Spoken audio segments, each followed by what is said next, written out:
जय श्री कृष्ण भक्तों, श्रीमद् भगवद गीता अध्याय 3 श्लोक 38।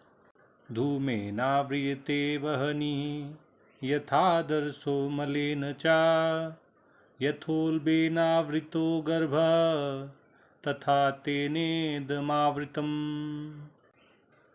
भगवान कृष्ण अर्जुन को समझा रहे हैं कि जिस प्रकार धुएं से अग्नि, धूल या मैल से दर्पण, शीशा और जैसे गर्भाशय से भ्रूण आवृत रहता है, ढका रहता है, वैसे ही काम रूपी इच्छाओं से, वासनाओं से, कामनाओं से मनुष्य का ज्ञान भी ढका रहता है। मनुष्य का जो विवेक होता है, जो सत असत का भेद कराने वाली वृत्ति होती है, वह बुद्धि से जनित होती है।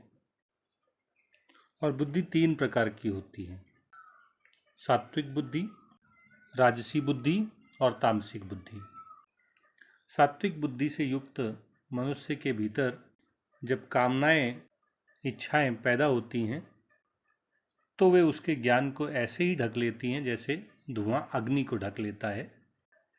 धुएं से ढके होने पर भी अग्नि बीच बीच में दिखाई देती रहती है, प्रज्वलित होती रहती है।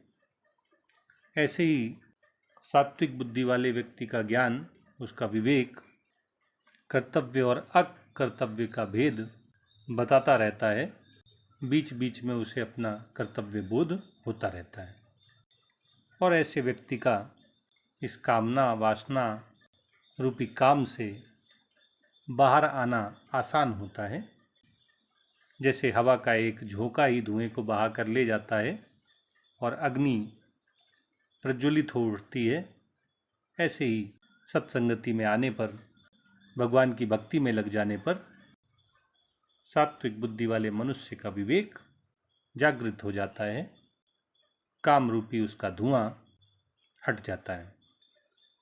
लेकिन जो राजसी बुद्धि वाला व्यक्ति है, जब उसमें कामनाएं, वासनाएं उत्पन्न होती हैं, तो उसकी तुलना धूल से ढके हुए दर्पण से, शीशे से की जा सकती है। जैसे धूल के जम जाने पर शीशे में प्रतिबिंब सही सही दिखाई नहीं देता है, ऐसे ही कामनाओं के उत्पन्न हो जाने पर राजसी बुद्धि वाले व्यक्ति को अपने कर्तव्य का बोध नहीं रहता है। वह कर्तव्य और अकर्तव्य भूल जाता है। सत असत का ज्ञान समाप्त हो जाता है। और इसलिए ऐसे व्यक्ति को कामनाओं से उत्पन्न इस धूल को हटाने के लिए, अपने विवेक को जागृत करने के लिए कर्मयोग के साफ सुथरे कपड़े से अपने जीवन रूपी दर्पण को साफ करना होता है।